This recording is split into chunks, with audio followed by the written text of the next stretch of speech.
geva netsotsi Emerson uri geva geva takatumira mbava geva mbava geva mbava geva geva matsotsi hurumende yembava.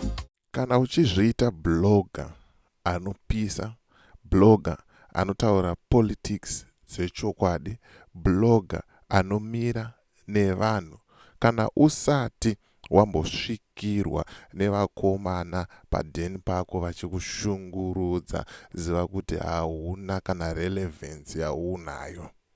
Unogona kunge une masubscribers akawanda, unogona kunge une maviews akawanda, but kana usati wambogogodzerwa pamusuwo wako, kana kuti usati wamboshungurudzirwa hama dzako nema-CIO nevakomana ma-state agents aya, hauna relevance, hauna chaunotitaurira patinotaura isusu. Nyarara zvako, you are useless.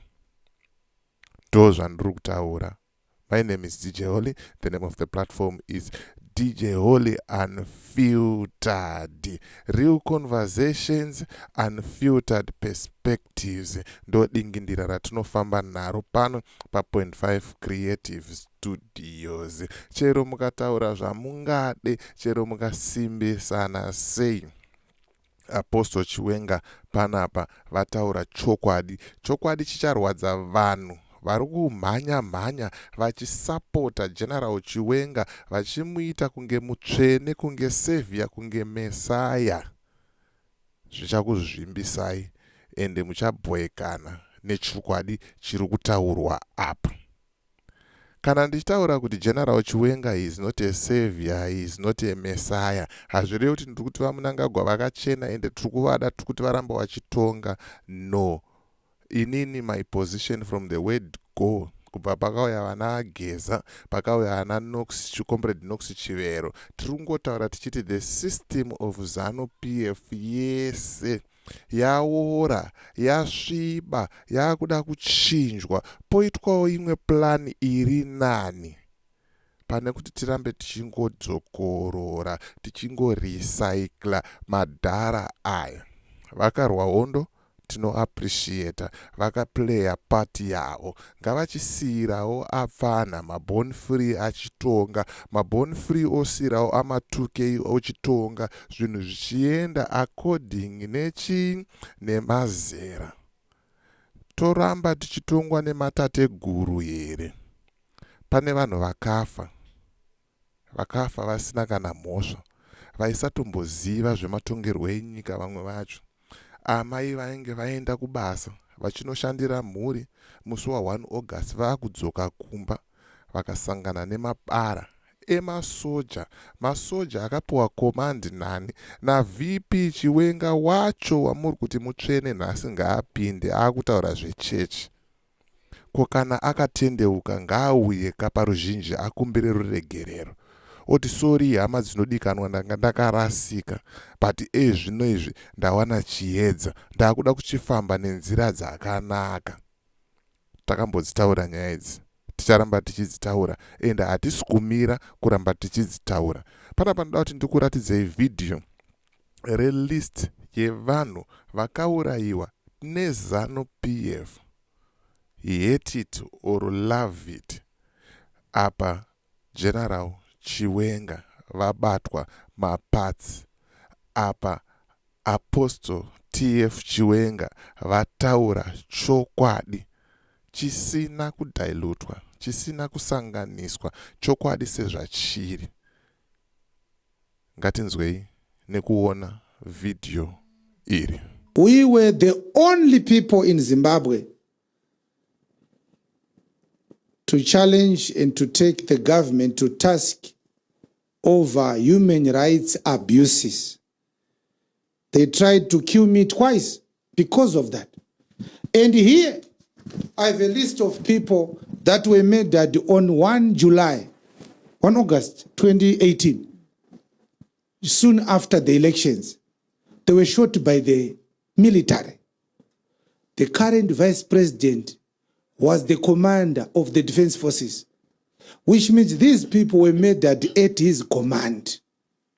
Sylvia Maposa, Ishmael Kumire, Gavin Dean Charles, James Chikandira, Brian Joao, Challenge Tauro. These are the people who were murdered on 1 August by the army. President Mnangagwa constituted the Motlanthe Commission. And the Motlanthe Commission, after months of hearing testimonies from different people, released a report. In that report, the Motlanthe Commission said the army killed these people. There is no church in Zimbabwe which has condemned the 1 August killings except Jesus Revelation Ministries. We are the only people who openly challenged it, and we said, we are not sheep on the slaughter. The government cannot kill its own people. That is not governance. Until today, President Mnangagwa has not issued a public apology. Neither has Vice President Chiwenga, who was the CDF, the Command of the Defense Forces at that time. Because of these speeches, they tried to kill me twice. And through the assassination attempts, I lost my wife. Got seriously injured, have gone through 9 surgeries to date because of my open speech against barbarism, abuse of power, the militarization of the public service, the abuse of state resources, and the constant disappearance of opposition politicians in Zimbabwe. Among other things, among other people, this is another list of the people murdered in Zimbabwe by the state. Tichaona Chiminya, Talent Mabika, Tondera Indira, Itai Dzamara, Mo Blessing Ali, Bishop Tafumane, Archford Shipio, Ngoni Knight, Gibbs Chironga, Tapiwa Mganda, Tabita Marume, Dadirai Chipiro, Hama Madamombe, Beta Chokururama, Kenny Nyeve, Godfrey Kauzani, Alex Chisiri, Tapiwa Meda, Joseph Muzuramende, Godfrey Jemedze, Wilson Emmanuel, Fish Raidoff. I think they forgot to put Mbonen Nwe. These are some of the people murdered by the state in Zimbabwe. They hunted me for months and they tried to kill me many times until I had to leave my own country. Hopping from one country to another as I'm doing now, not because of anything. I was never looking for a job. I don't need a job. I've got my own businesses and I'm a preacher of the word. No one can employ me right now. Even if I was going to look for a job, no one can pay me the money that I would need for a salary. The reason why we are speaking like this, it is because Zimbabwe is unsafe for its people. I had employees when I was in Zimbabwe that I was paying in my business.